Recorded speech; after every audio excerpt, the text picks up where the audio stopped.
네, 반갑습니다. 제가 오늘 발표할 내용은 주로 이제 리빙랩 플랫폼에 대한 이야기를 할 것 같습니다. 하나는 전주 지역 공동체 화폐로 리빙랩을 수행했던 이제 꽃전에 관한 얘기인데요. 이것은 오프라인상의 테스트베드가 만들어진 그런 상태라고 생각하시면 되시고, 또 두 번째 이제 공유경제 포인트라고 나와 있는 부분은 현재 작업 중에 있고 내년에 이제 선보이게 될 전라북도 공유경제 플랫폼에 대한 이야기입니다. 하나는 이제 사이버상의 플랫폼이 만들어질 것이고, 역시 테스트베드로서 역할을 하게 될 예정입니다.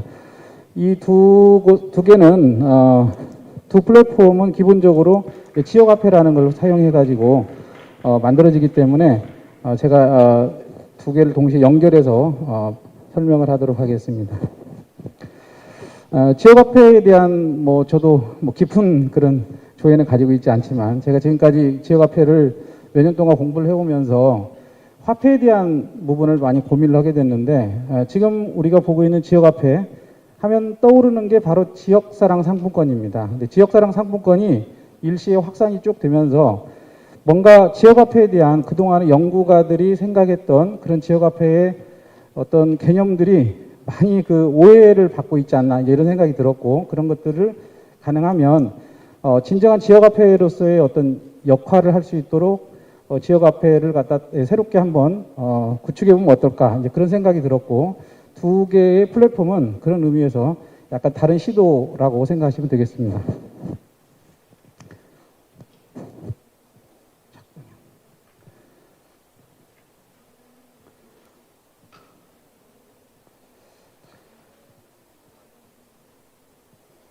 화면을 좀 줄이셔야 돼요.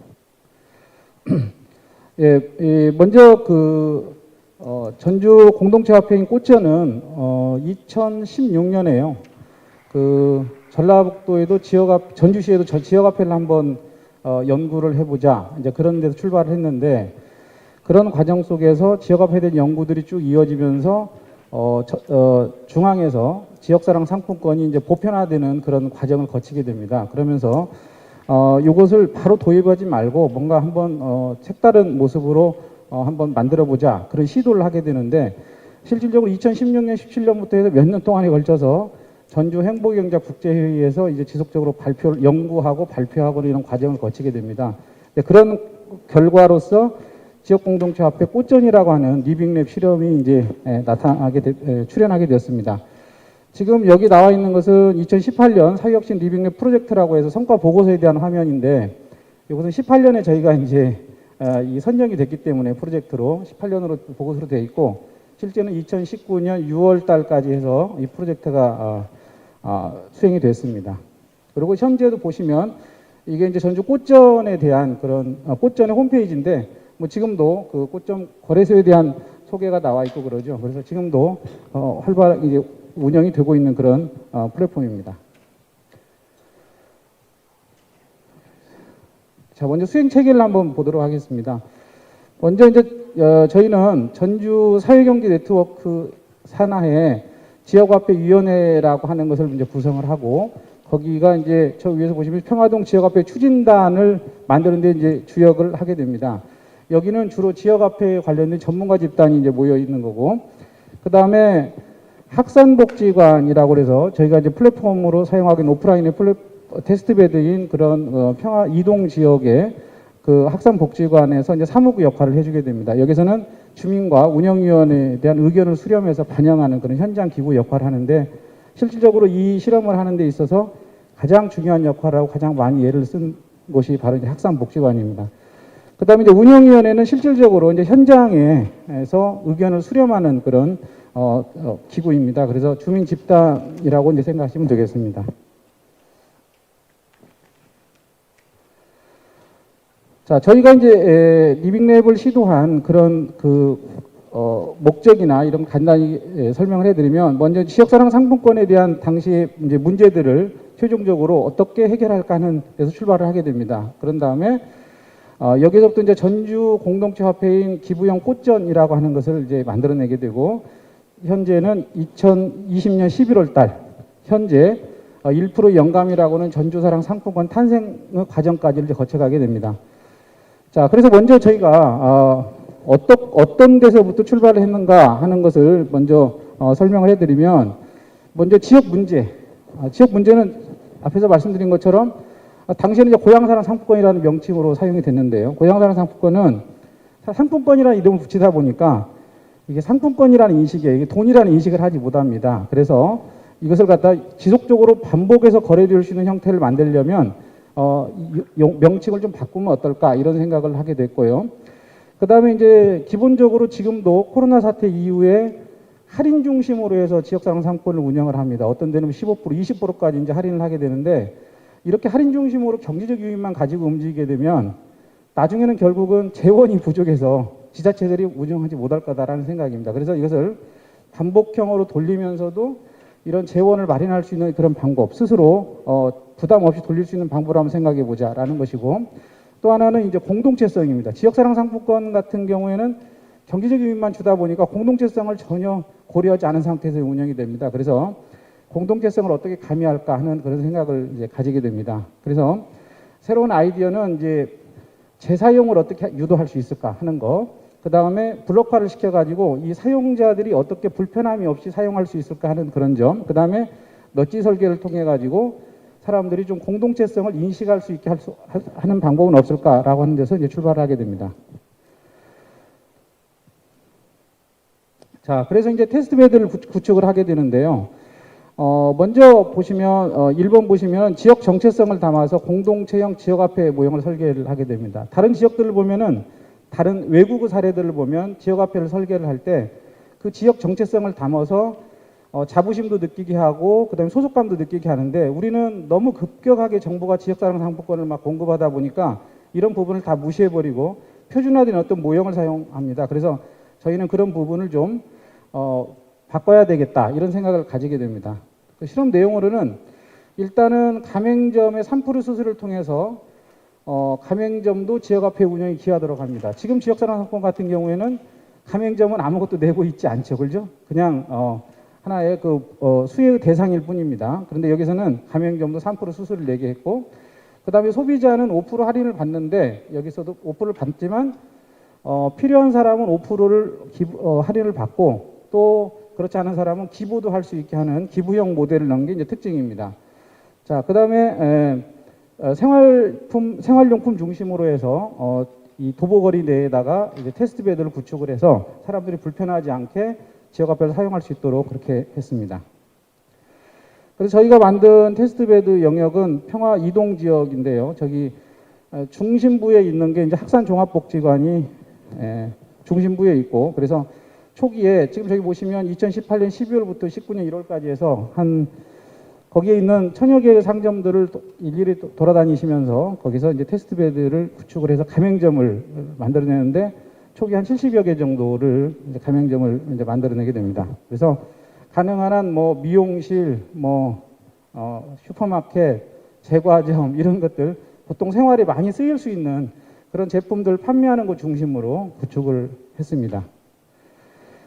자, 처음에 만들었던 모델이 이제 논의 과정을 거치면서 변형이 일어나게 되는데, 초기의 모형은 일단 지역사랑 상품권들이 보통 사용하는 모델을 가지고 이제 출발을 하게 됩니다. 그래서 처음에 이제 환전소라고 하는 은행이 이제 존재하는 거고, 그 은행에서부터 해가지고 이제 이것이 어떻게 전파를 시킬 것인가 하는 문제인데, 확산을 시킬 것인가 하는 문제인데, 사실상은 특정 지역에서만 이것을 활용하는 데 있어서 은행과 협의를 맺어가지고 이런 걸 하는 것이 쉽지가 않았습니다. 그래서 다시 이제 여러 논의를 거치면서 모형을 변형을 하게 되는데, 그 중간에 처음에 나왔던 아이디어 중에 하나는 회전을 어떻게 시킬까 하는 것을 반영하는데, 은행은 일단 배제를 하기 전에 것을 놓고 보면 가맹점들로 하여금 사용자들을 확보하도록 하는 그런 전략을 써보자. 그게 이제 첫 번째 모델이었습니다. 그래서 예를 들어서 1,000원짜리 지역화폐면 가맹점한테 9,000원에 판매를 하고, 900원에 판매를 하고, 그 다음에 가맹점은 소비자한테 9,500원에 다시 판매를 해서 소비자는 다시 죄송합니다. 제가 1,000원 중심, 10,000원 중심으로 말을 하겠습니다. 말이 자꾸 헷갈리니까. 10,000원짜리라면 9,000원에 판매를 하고, 그 그다음에 가맹점은 소비자한테 9,500원에 판매를 해서 500원의 수익이 생기는 거죠. 그래서 이제 가맹점이 소비자를 확보할 동기를 먼저 준 다음에 소비자는 그놈을 가지고 다시 10,000원의 가치로 쓰기 때문에 500원에 다시 이득을 보니까 이제 소비가 되는 거죠. 근데 만약 가맹점이 은행에 와서 이놈을 환전을 해버리면 9,700원밖에 못 받게 하고 다시 옆에 가게에 사용을 하게 되면 10,000원의 가치를 사용할 수 있게 이렇게 만들므로써 손해를 안 보기 위해서 가능한 회전을 시키는 그런 전략을 쓰려고 했었습니다. 그런데 여러 논의를 거치다 보니까 이게 쉽지가 않겠다라는 이제 생각이 들어서 변형을 하게 됩니다. 그래서 이 모형을 이제 공동체형으로 다시 변형을 하고 기부형으로 변형하고는 과정을 거치게 되는데 일단은 현실적으로 우리가 협력을 할 수 없는 은행을 이제 제외시켰습니다. 은행을 제외시키고 거래소라고 하는 것을 비영리 단체로 두고 소비자가 이 거래소에서 5%의 할인을 받아서 이 지역화폐를 살 수 있도록 하고 만약 본인이 기부를 하고 싶다면 5%의 기부금 처리를 해주는 그런 방식을 채택을 하게 됩니다. 자, 그런 다음에 가맹점이 이 받은 그 지역화폐를 다시 거래소에서 환전할 때는 3%의 수수료를 내서 100대 97로 환전을 해주는 거죠. 이런 방식을 하는데 만약 가맹점만 다 있을 때는 100대 100이 되기 때문에 이 시스템에서도 여전히 가맹점은 다른 가맹점에 쓸 수 있는 써야 되는 동기가 생기게 되는 거죠. 자, 이런 방식으로 설계를 해서 가능한 한 거래소로 안 들어오고 돌도록 가맹점 사이에서 돌도록 하는 이제 이런 형태를 만들었습니다. 그러니까 가맹점이 이제 소비자가 다시 되는 그런 형태로 만들어내게 됩니다. 자, 그다음에 이제 이 과정 속에서 처음에는 앞에 설계 모델을 따다 보니까 가맹점에서의 수수료를 5%로 했다가 5%는 너무 많다 그래서 이제 3%로 이걸 조정을 하게 됩니다. 그러다 보니까 사실은 약간의 문제가 발생하죠. 왜 그러냐면 첫 모델에서는 5% 할인을 해주고 5%로 수수료를 받기 때문에 이 자체로 수지가 딱 맞아지는데 두 번째 모델에서는 3%의 수수료를 받고 가맹점한테는 5% 할인을 해주다 보니까 2%의 적자가 생기는 거죠. 이게 지속 가능성이 생기려면 이 기부금이 적어도 한 40% 정도는 기부를 해주는 형태가 돼줘야 이게 이제 수지가 맞아지는 그런 형태입니다. 그래서 이게 어떻게 보면 하나의 큰 실험이 이제 되는 거죠. 과연 기부는 얼마나 해줄 수 있을까 하는 문제입니다. 자, 어쨌든 이 모델은 지역화폐라고 하는 전통적인 지역화폐들이 전통적으로 어떤 우리나라에서는 기본적으로는 경제적 요인에 의해서 움직이는 건데 이 안에 기부라고 하는 모델을 둠으로써 어떤 선의로 바라볼 수 있게 하는 그런 요인을 주었다라고 하는 것이 이제 특색으로 볼 수 있겠습니다. 자, 그래서 이제 꽃전 지금 저희가 이제 쓰고 있는 화폐 이름이 꽃전이니까 이제 꽃전에 대한 처음에 도안이라든지 명칭이라든지 이런 거에 대한 공모를 하게 됩니다. 이제 이런 과정들도 홍보의 역할도 해주고 동시에 소속 자기들 우리 것이다라고 하는 그런 느낌이 들도록 하기 위해서 이런 전략을 이제 쓰게 되는데요. 그래서 이제 한 결과 뭐 우수상, 장려상 이렇게 해서 세 개의 어떤 도안을 선택을 하게 되고 명칭도 꽃전 이렇게 이제 선택을 하게 됩니다. 그런데 이제 이 도안들이 우리가 생각하는 것과 정확히 일치하지는 않기 때문에 약간의 새로운 변형을 가하게 됩니다. 그래서 지금의 형태는 이제 이렇게 생긴 지금 1,000원짜리 모델입니다. 이렇게 생긴 형태가 만들어지는데요. 이제 여기에 담겨 있는 중요한 그런 우리 그 어떤 메시지가 뭐냐면 저기 지역 앞에 슬로건에 나와 있는 메시지입니다. 그래서 당신이 꽃전을 내밀면 이웃은 마음을 줍니다. 우리는 공동체성을 강조하고 사람을 연결하는 그런 화폐로 만들었다. 지역 화폐로 만들었다는 개념이고요. 그 다음에 여기 보시면 이제 도안들도 보면 꽃전이기 때문에 1,000원짜리든 5,000원짜리든 10,000원짜리든 다 꽃으로 디자인을 했고 그 다음에 그 모습은 전라북도 전주시의 과거, 현재, 미래로 연결되는 그런 도안으로 밑에 넣었습니다. 그래서 이렇게 5,000원짜리, 10,000원짜리 디자인이 이렇게 되어 있습니다. 자, 처음에 이 공동체 화폐를 도안할 때는 가능한 한 공동체 중심으로 뭔가 지역화폐 지역을 만든 다음에 이놈을 전부 연결을 해가면서 전주시 전체로 확장을 하자라는 게 원래 전략이었습니다. 그래서 처음에 도안을 할 때도 A 공동체와 B 공동체가 같은 도안을 사용하되 뭔가 구분될 수 있는 그런 디자인을 사용하고 나중에는 이제 꽃전 중개소라는 걸 통해 가지고 이 두 공동체가 하나의 지역 화폐로 연결될 수 있는 그런 모델로 가야겠다 이런 이제 구상을 하게 되거든요. 그래서 이제 꽃전에 있는 그 화폐 고유 남바가 있는데 그 고유 남바를 앞쪽에 세 자리를 갖다가 세 자리를 이제 지역 구분을 하도록 해놨습니다. 그래서 앞쪽에 보시면 P라고 하는 것은 이제 평화동의 P입니다. 여기가 저희가 처음에 만들어진 블록이 평화동이기 때문에 그다음에 01은 첫 번째 공동체다 이렇게 이제 표시가 되어 있는데 여전히 우리는 이제 첫 번째 공동체밖에 없어서 아직 이 화폐 하나만 존재합니다. 그래서 저렇게 하고 그 뒤에는 이제 고유 남바가 쭉 붙는 그런 형식으로 만들어서 장차 이게 확대가 되면 확대 사용할 수 있도록 그렇게 설계를 했습니다. 자, 그 다음에 이제 실행을 실제 하는 과정에서 저희가 이제 소비자 교육은 13회 약 538명, 그 다음에 거리 홍보 같은 것도 했고, 운영위원회도 열렸고, 그 다음에 주문 홍보팀이 이제 홍보도 했고, 자, 이런 과정을 쭉 거치면서 또 가맹점은 온라인을 통해서 서로 소통을 할 수 있는 그런 식의 이제 가맹점 밴드도 만들어서 운영을 하면서 이런 그 현장의 필요들이 즉각 반영될 수 있도록 하는 그런 노력들을 했습니다. 자, 이런 도중에 이제 꽃전에 보면 바코드가 있고 QR코드가 있는데 바코드는 고유 남바를 식별할 수 있는 것이고 그 다음에 QR코드는 그 꽃전 홈페이지로 연결될 수 있는 그래서 가맹점을 찾는 때 사용하는 그런 방식으로 되어 있는데요. 이때 이제 이 꽃전 프로그램을 운영하시는 그 자원봉사 담당 봉사하시는 분이 엑셀을 잘 다루시는 분이어가지고 또 정말 필요에 맞게 한 번만 바코드 딱 찍으면 딱 처음부터 처리가 일사천리로 될 수 있도록 이렇게 프로그램을 만들으셔가지고 그놈을 이제 우리 공유 제어화시켰습니다. 혹시 다른 지역에서 공동체 이걸 사용한다면 그 프로그램을 그대로 넘겨주는 방식으로 쓰겠다고 이렇게 약속을 하고 저희가 이제 사용을 하고 있습니다. 자, 지금 이제 그 꽃전은 지금도 돌아가고 있습니다. 여기 지금 보시는 것처럼 가맹점과의 만남이 한 번씩 정기적으로 이루어지기도 하고 또 운영의 논의도 이제 이루어지는데 과거에 이제 이루어졌던 내용입니다. 그래서 3%씩 수수료를 내는 것에 대해서는 어떻게 생각하는지에 대해서 이제 긍정적인 답변이나 부정적인 답변 이런 것도 수집을 하고 또 가맹점을 허용하는 데 있어서도 어떻게 더 확장을 시킬 것인지 또한 어떤 가맹점을 우리가 열어줄 것인지 받아줄 것인지 말 것인지를 스스로 결정하도록 그러니까 정부가 하는 형태에서는 이것을 중앙에서 딱 막잖아요. 정부가 여기는 되고 안 되고인데 여기는 공동체성을 중시하기 때문에 공동체가 스스로 결정할 수 있는 그런 형태를 띄려고 노력을 했습니다. 그 다음에 여러 사용자들의 아이디어들도 수렴을 해서 받아들일 수 있는 건 받아들이도록 그렇게 했습니다. 자, 리빙랩은 이제 이런 수행을 한 결과를 보면 해보니까 처음에 생각하지 않았던 결과가 나온 게 뭐냐면 쏠림 현상이었습니다. 그래서 돈이 지역화폐가 꽃전이 고루고루 사용되리라고 생각했는데 막상 보니까 환전을 하는 곳은 몇 곳 되지 않았습니다. 당연히 마트 중심으로 해서 생활용품을 거의 집중적으로 구입을 하다 보니까 마트는 환전할 수밖에 없는 형태가 됐습니다. 하지만 저희가 생각할 때는 이것도 긍정적으로 평가하는 부분이 뭐냐면 이 3%의 수수료가 바로 이 지역화폐가 움직일 수 있게 하는 꽃전이 움직일 수 있게 하는 재원이 되기 때문에 이 3%를 대형 매장이 내고 있다는 것은 바람직하다고 봅니다.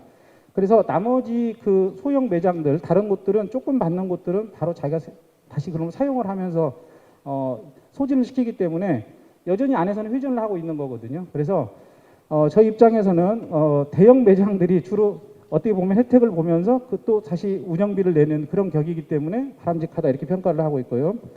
그 다음에 이제 어떤 사람들은 지속적으로 꽃전을 할인만 받는 사람도 있을 거 아니냐. 5% 할인을 하고 기부도 할 수 있는데 저희는 이제 항상 모르겠습니다. 어떤 공동체를 운영하는 사람은 거기에 대한 어떤 가치관이나 시각이 있어야 되는데 저희의 관점에서는 이런 겁니다. 이 꽃전에서 직접적으로 할인을 받는 사람은 그럴 만한 뭔가 이유가 있을 거라는 거죠. 꼭 할인이 필요한 사람들이 할인을 받는다면 그건 긍정적인 것이고 또 기부를 하는 사람들은 나는 굳이 할인 안 받고 지역에 기여를 하겠다라는 분이시기 때문에 우리가 긍정적으로 받아들일 수 있는 거죠. 자, 그렇게 해서 이제 좋은 결과, 좋은 쪽으로 흘러가고 있다는 것을 우리가 인식을 했고요. 그 다음에 두 번째로는 공동체라고 하는 것을 만들어주는 그런 넛지 설계를 했었는데 기부라든지 이런 거 이타성을 인식할 수 있도록 그런 설계를 했었는데 실질적으로도 결과를 보면 공동체 의식을 높이고 사회적 자본을 증대시키는 역할을 했다라고 하는 그런 이제 여러 조사 결과를 얻었습니다. 자, 그 다음에 이제 여기는 이번 여름에 이번 8월 달에 이 연구 논문의 결과입니다. 그래서 대표적으로 이 설계가 지역사랑 상품권과 유사하면서도 지역이 민중심으로 움직이는 그런 시스템이기 때문에 과연 이랬을 때 우리가 생각하는 바처럼 공동체성이 과연 나타났을까라고 하는 건데, 실제 이제 연구 결과는 군산사랑 상품권과 전주 꽃전에 대해서 이제 서로 비교를 했습니다. 공동체 의식에 대해서 비교를 한 연구를 보면 확연하게 공동체 의식이 꽃전 쪽이 높다라고 하는 그런 결과가 나왔고, 뿐만 아니라 가맹점이 이용자를 보는 눈, 이용자가 가맹점을 보는 눈이 얼마나 경제적인 이득을 취하기 위해서 이걸 사용하고 있느냐라고 하는 그런 부분을 조사해 보니까 군산사랑 상품권 쪽이 거의 2배 가깝게 이제 높게 나왔습니다. 이건 무슨 얘기냐면, 우리가 공동체를 만드는데 가장 핵심이 되는 것은, 기반이 되는 것은 내가 상대방을 어떻게 인식하냐 합니다. 상대방을 이기적으로 인식하게 되면 공동체성이 안 만들어지게 됩니다. 그래서 호혜성이 만들어지려면 상대방을 이타적으로 보는 그런 게 있어야 되는데, 지금 지역사랑 상품권 같은 경우에는 경제적인 동기만 가지고 그걸 유인을 주고 있기 때문에 그런 경우에는 도리어 공동체를 해치는 그런 쪽으로 작용하고 있을 수도 있겠다라고 하는 그런 시사점을 주고 있습니다.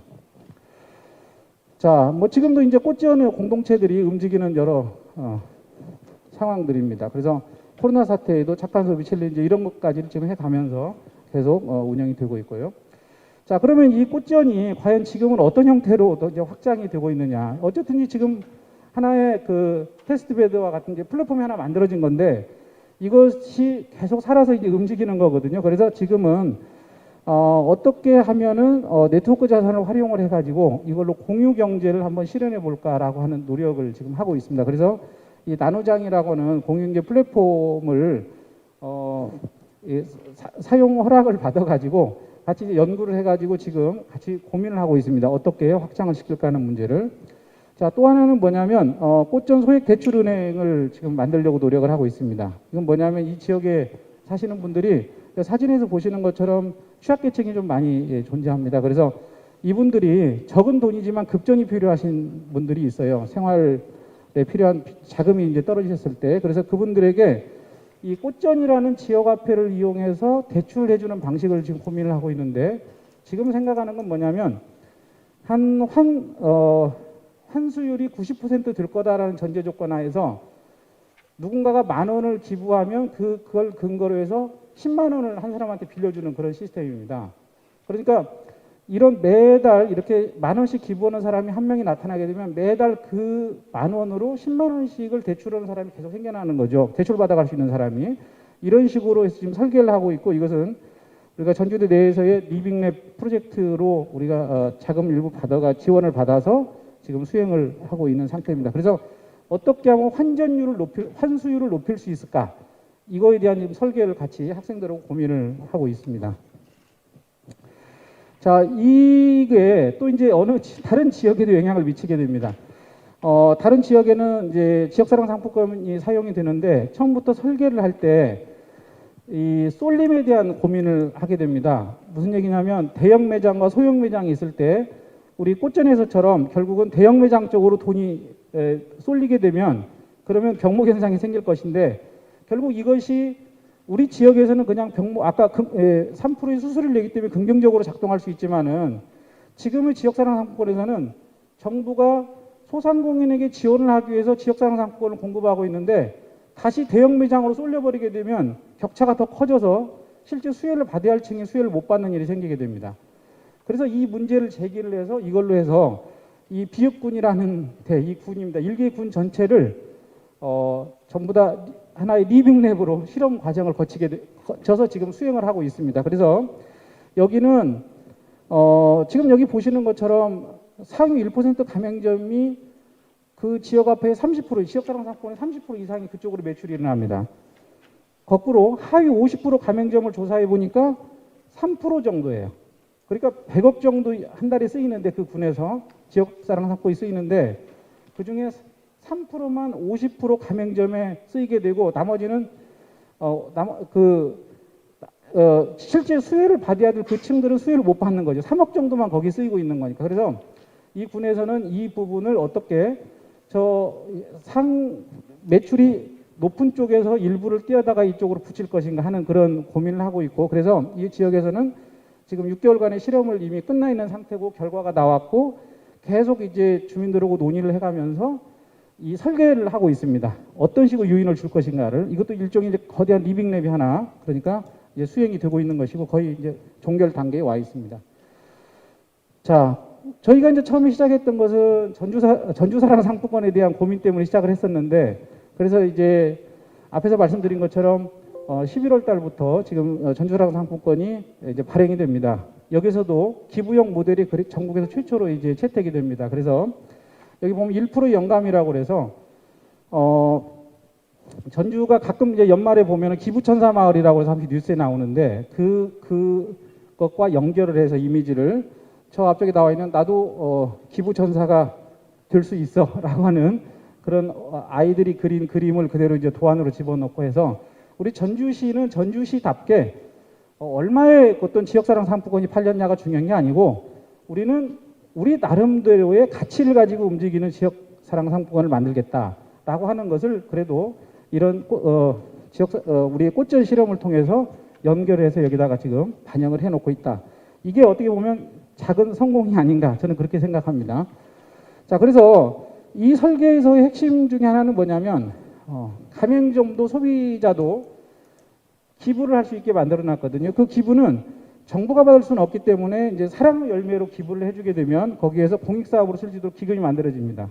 그래서 사실 저 개인적인 생각은 지금 우리가 그 기부를 받을 수 있는 여러 단체들이 있는데 그런 단체들이 이런 걸 활용을 해가지고 스스로 이걸 사용을 하면서 동시에 그 돈의 일부를 갖다가 기금으로 모아갈 수 있도록 그렇게 활용을 해야 되는데 이제 앞으로 이게 좀 활성화되기를 이제 바랍니다.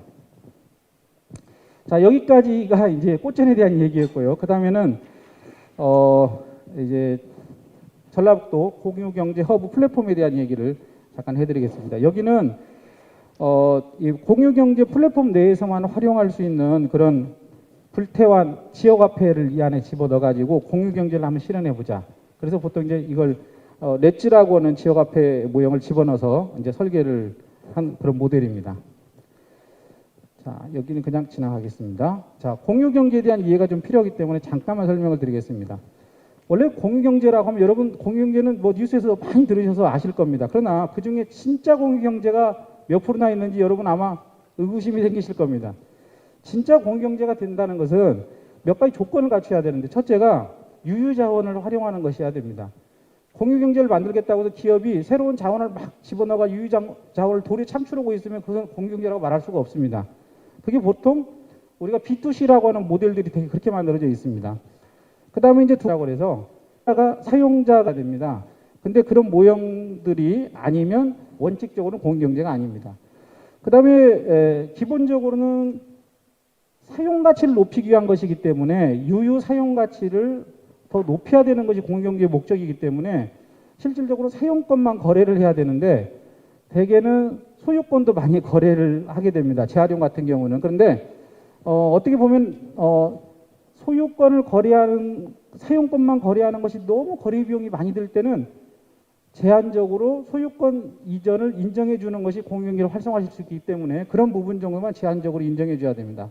뿐만 아니라 우리가 가능하면 영리기업으로 안 가게 하는 게 바람직한데 지금은 우리가 보통 고민하는 지금 플랫폼 자본주의 형식의 이윤 추구를 가고 또 어떤 데서는 킹노동이라고 해서 노동 착취를 그런 모델로 다 공유경제를 흘러가고 있거든요. 그래서 그런 부분들을 막을 수 있는 장치를 이 안에 집어넣어 줘야 됩니다.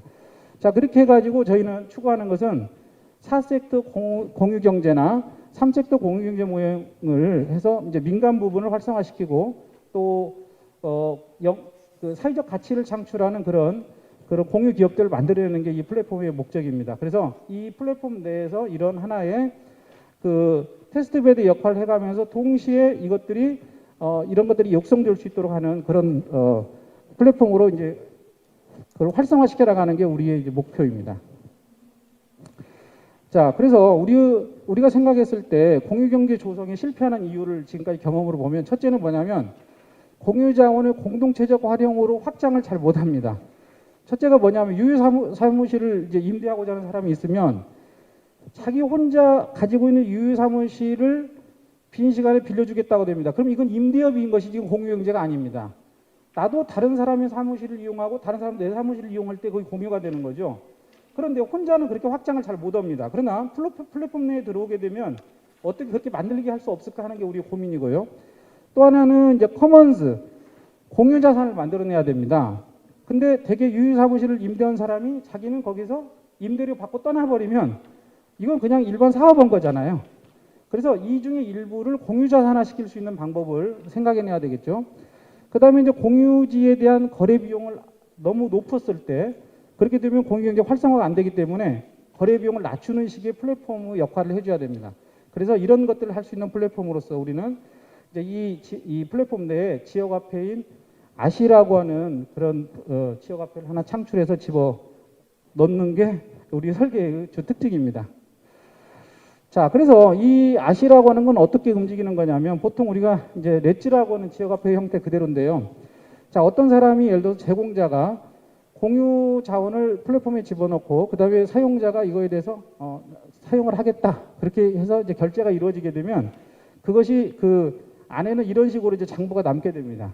뭐냐면 공유자원 등록할 때 제공자가 나는 5,000원의 돈과 5,000원의 포인트 아시를 사용하겠다 그러면 받겠다 그러면 넣어놓으면 이게 이제 승인에 의해 가지고 거래가 일어날 거 아닙니까? 그러면 우리는 이 플랫폼 내에서는 현금 거래된 것은 잡지 않습니다. 이 중요하지 않기 때문에 공유경제와 5,000 아시라고 하는 이 포인트만 중요합니다. 이것만 이 안에 기록으로 남게 됩니다. 만약 이 사람이 처음에 가지고 있는 포인트가 9,000이었다면 이 사용자가 9,000이었다면 이 거래에서 본인은 최종적으로 4,000이라는 포인트만 남게 되는 거죠. 이렇게 해서 이제 장부가 쭉 남게 됩니다. 그래서 이 플랫폼 안으로 들어오게 되면 공유자들은 기본적으로 100% 화폐로만은 현금으로는 거래해서는 안 됩니다. 그래서 저희가 제약을 걸어서 몇 % 이상은 최소한 포인트를 이용해야 된다라고 하는 부분을 제약을 걸어놓게 됩니다. 자, 이렇게 함으로써 여기서처럼 실제 제공된 것은 1,000원의 가치인데, 10,000원의 가치인데 5,000만큼은 자기가 가치를 빼갔지만 5,000원은 뭐예요? 플랫폼 내에 가치가 그대로 남게 되죠.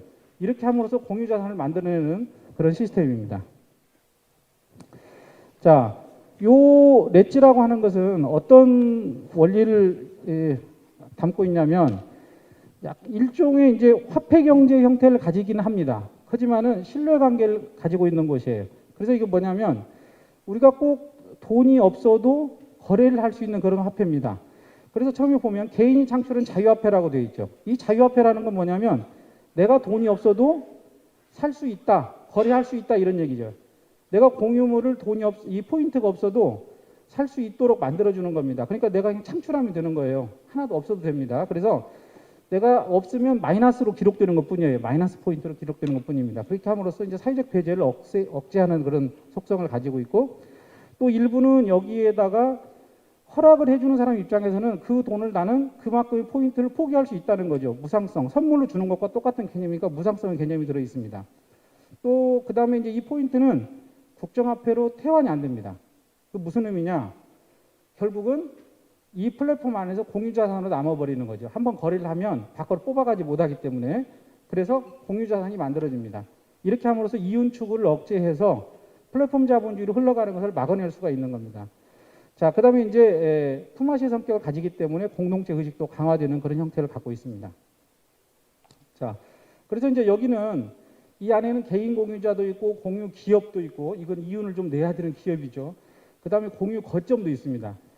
자, 여기마다 전부 다 공유에서 이 포인트 아시로 사용할 수 있는 그 비율이 좀 틀립니다. 왜 그러냐면 개인은 아무래도 영리 추구가 아니기 때문에 좀 아시를 높게 잡아주고 공유 기업은 좀 낮게 잡아줍니다. 그러니까 현금 거래를 좀 높일 수 있게 해주고 이런 방식으로 해서 기업도 살고 개인 공유자도 같이 그 안에서 뭐 공유자로서의 어떤 역할을 해낼 수 있도록 그렇게 설계를 해놨습니다.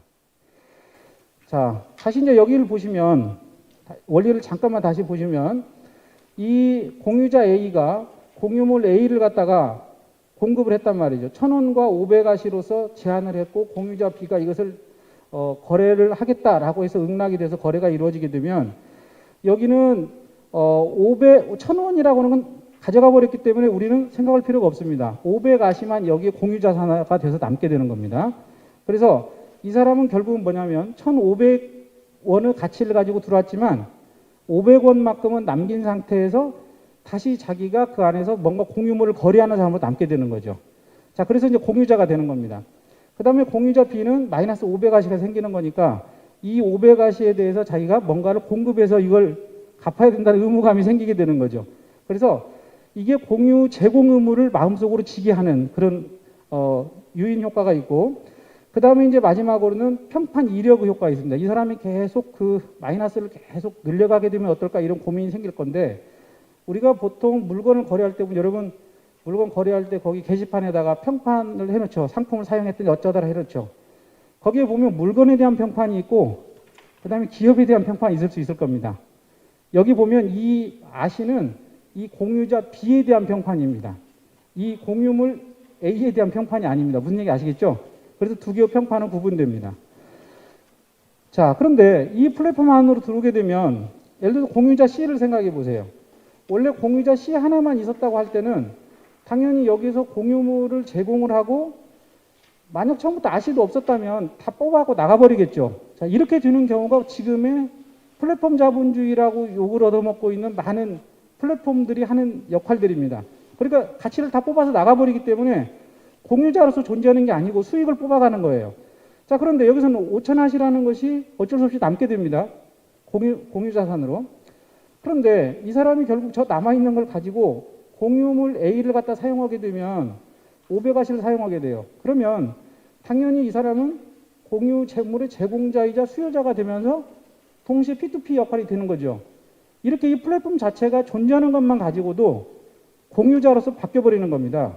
자, 그리고 만약 공유물 C가 있다. 근데 여기는 공간이 아니고 유유 서비스다. 그러면 이종 공유자가 되면서 역시 공유자로 남게 됩니다. 그래서 이 렛지 시스템은, 렛지라고 하는 것은 플랫폼 내에 활용을 하게 되면 공유 가치가, 공유 경제가 저절로 만들어지게 하는 그런 역할을 해준다. 이렇게 우리가 볼 수 있습니다.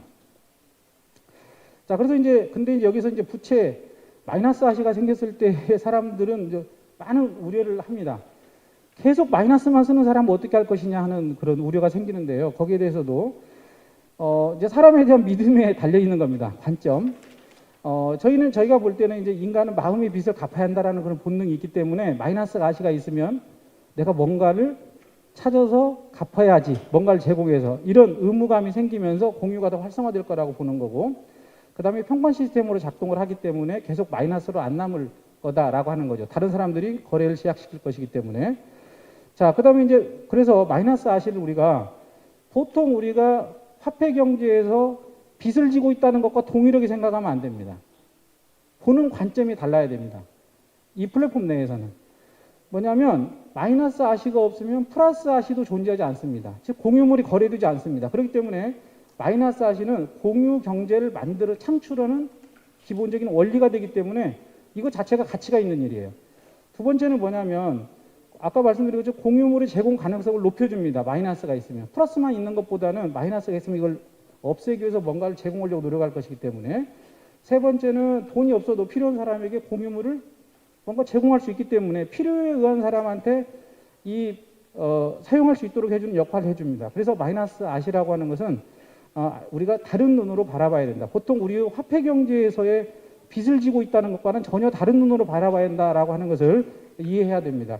어떻게 보면 유저들이 이 안에 들어왔을 때 바로 이런 식으로 인식할 수 있게 만드는 게 이 플랫폼의 역할 중에 하나라고 저는 생각을 합니다. 자, 그 다음에 이 플랫폼 내에서는 리빙 테스트 베드가 동시에 들어있는 건데 그 중에 하나가 이제 공유 실험실이라는 게 들어있습니다. 여기는 공유에 대한 아이디어가 있으면 거기다 내게 되면 그런 걸 가져다가 채택이 되면 전문가가 붙고 이러면서 점점점 해서 이제 사업화해가는 그런 프로세스를 밟을 수 있는 그런 내용이 이 안에 들어있습니다. 자, 그 다음에 이제 여기에는 공유 경제 비즈니스 모델들을 갖추고 있는 사람들한테 공유 기업으로서 참여하게 하고 이 중에 살아남는 기업들을 활성화시키는 그런 역할을 할 수 있는 테스트 베드 역할을 할 수 있다고 생각합니다. 그 다음에 세 번째는 공유 거점인데 이게 지금 굉장히 중요한 저는 것 중에 하나라고 생각하는데 바로 뭐냐면 이 공유 경제가 기업화될 수도 있지만은 하나의 공동체들이 자기들끼리 사용하는 공유 경제를 만들어낼 수도 있을 거란 말이에요. 그랬을 때는 이 아시만 가지고 움직이는 그런 공유도 만들어낼 수 있습니다. 그래서 이 공유 교점을 이제 확대해 생각해 보면 공유 기업과 공유 교점의 약간 중간 정도 되는 역할을 하는 뭔가를 이용해서 공유 경제를 활성화시킬 수 있지 않을까 이런 생각을 가지고 이것들을 지금 이걸 통해 가지고 공유 경제를 활성화시킬까 하는데요. 여기서 보면 세 번째 것 공유 경제 교육 같은 걸 통해 가지고 학교면 학교 하나에다가 하나의 이 내부의 공유 거점을 하나씩 만들어 주는 거예요. 학교 하나마다. 그래서 학생들이 그 공유 거점을 이용해서 학교 내에서 학생들끼리 스스로 집에 있는 물건이나 동네의 물건들을 거래할 수, 서로 교환할 수 있도록 하는 그런 플랫폼을 만들어 줌으로써 공유 경제를 활성화시키는 그런 역할을 하고 이렇게 함으로써 학생들에게 공유 경제도 배우게 하는 그런 교육 역할도 할 수 있도록 그렇게 플랫폼을 구성을 했습니다. 자, 지금은 이제 저희가 1차적으로는 플랫폼 설계가 거의 돼서 이제 구축이 돼 있고 지금은 테스트 기간입니다. 그래서 지금 전문가 테스트 정도 지금 된 상태고 우리가 다시 여기에 일반 사용자 유저들에 대한 테스트를 지금 진행을 할 거고 자 이걸 끝나고 나면 이제 지속적으로 공유 거점이나 공유 기업을 리빙랩을 통해서 계속 활성화시켜가는 그런 작업을 할 그런 플랫폼으로 이제 앞으로 키워나갈 계획입니다. 자 이상입니다. 감사합니다.